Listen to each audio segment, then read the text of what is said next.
Бұл елде адамдар өмірден ләззат алады. Ал оларды қоршаған табиғат түс секілді керемет.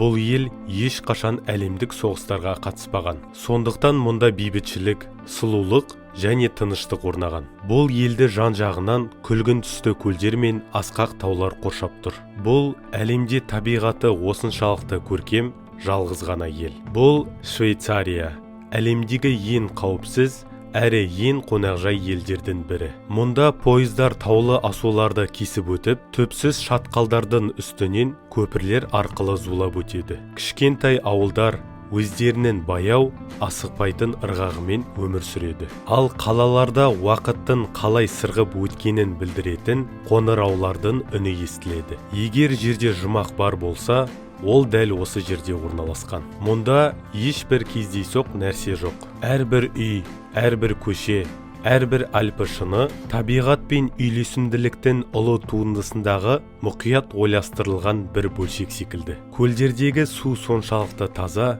тіпті бұлттардың бейнесін анық көруге болады. Ал ауа соншалықты тұнық, дем алған сайын алғаш рет шынайы тыныс алып жатқандай сезінесің. Ал сіз бұл елге барғыңыз келеді ме? Пікір қалдырып, арнаға жазылуды ұмытпаңыз.